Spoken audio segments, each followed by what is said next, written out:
Hey guys, what is going on? It is episode 10 of the Total Non-Stop Action TNA TEW save, and we are slowly moving away out of November into December. We had a decent show last week. Again, we're taking it away from the tri-state area, and this week's show is actually going to be in El Paso, Texas at the Memorial Gymnasium in the Mid-South region. Try and get a wee bit of fanfare there. We've got a decent show booked hopefully this evening to do that. We have 18 segments, and without further ado, let's get cracking. One last thing I have to mention actually before we do get started is Kenny King's contract was due to expire. So I thought, I'll offer my contract, as you do, but it said if I offer the contract I break one of my owner goals because he is a cruiserweight. So I'm thinking, do I offer my contract, or do I risk getting sacked because I fail another owner goal, or do I just go for it? And then if he comes in, we can just go with a complete new X division. I could bring back in Sabin, Shelley, the Jacksons, you know. So I've decided to offer my contract, and I'm going to risk it. We're going to see what happens, and hopefully I'll still be in the job after it. So we'll see what happens with that. Anyway, for now we'll run the show. The usual pyro starts. We've got 4,443 people at the El Paso Memorial Gymnasium in Texas. And the show starts with an impressive opening of pyro. Before the lights are raised, several sections of the excited crowd are shown waving various signs, as they are every week, cheering on their favourite TNA superstars. The focus then switches to the announce table where Jim Ross and Mike Tenay introducing the Hype Tonight's show, and the likes of Kurt Angle's going to appear, Bobby Lashley, Bobby Roode, Austin Aries, Jeff Hardy and Matt Hardy. And this week we get C+ instead of just a C, so that's a positive start to the show. I'm always going to do this opening segment now. I seem to get good ratings for it. It gets the crowd in the mood. We then have a poor segment because Dixie Carter is utter shit. I need a heel authority figure. MVP I want to use as a wrestler, so I didn't want it to be him. I toyed with the idea of telling Christy Hemme, but she said it would be too soon for her, so I had to resort to staying with Dixie Carter.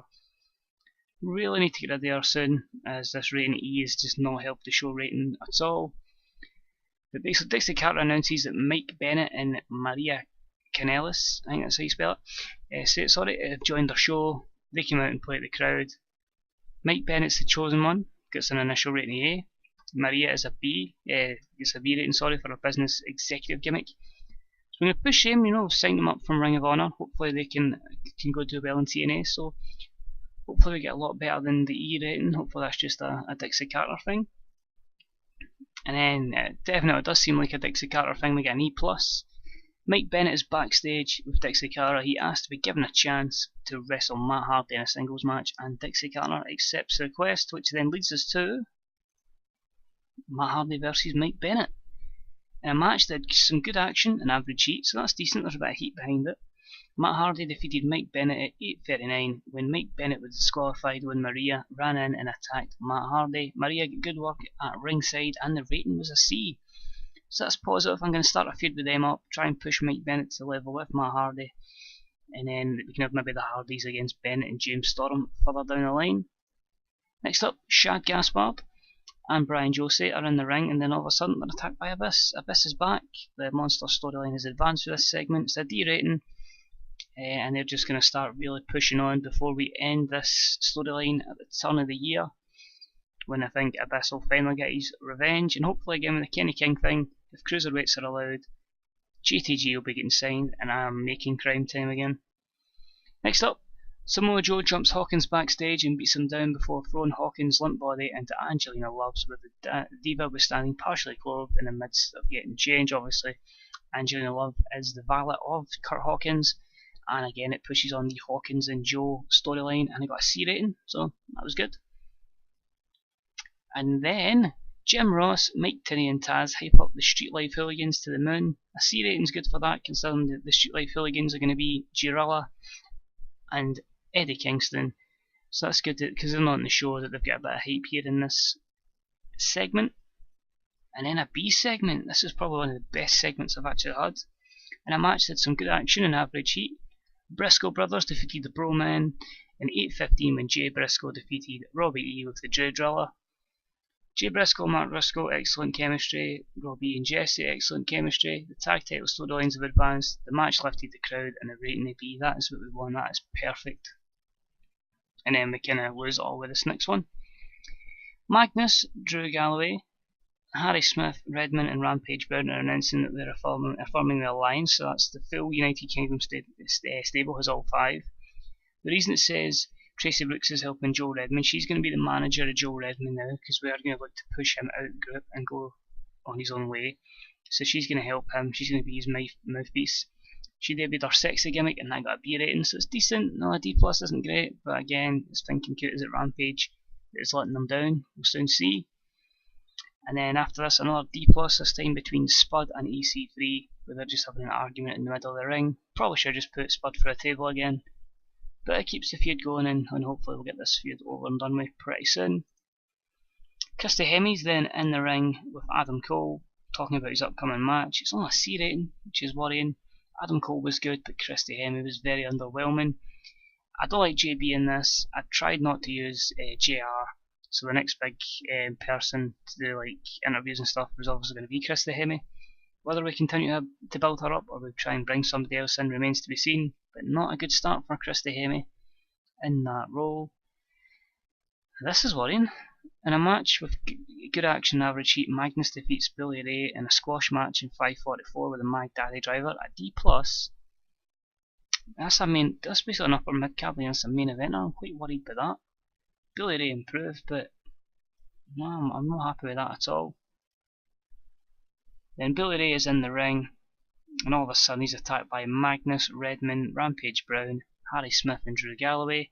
Magnus looked good, Harry Smith looked good, Rampage Brown underperformed, it's not looking good for Rampage, and that got a D-. Basically showing that stable is here and ready to take names. Then we have a match with some good action and average heat. Jeff Hardy and Rhett Titus defeat James Storm and Kenny King in 12:40, when Rhett Titus defeats Kenny King via pinfall with the Muff Diver.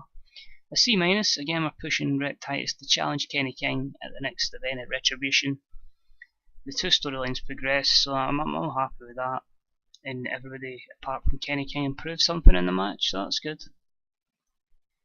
Then we have Serena and Velvet Sky in a cat fight where Serena strips Velvet Sky to her underwear. It's unbelievable that segment got a C+, so that was actually one of the better segments of the show. And then after it, in an extremely short match, Beth then defeated Velvet Sky in a C-rated match. Good chemistry between Beth and Velvet, and the knockout storyline continues on from that. And then we have a match with good action and a good crowd.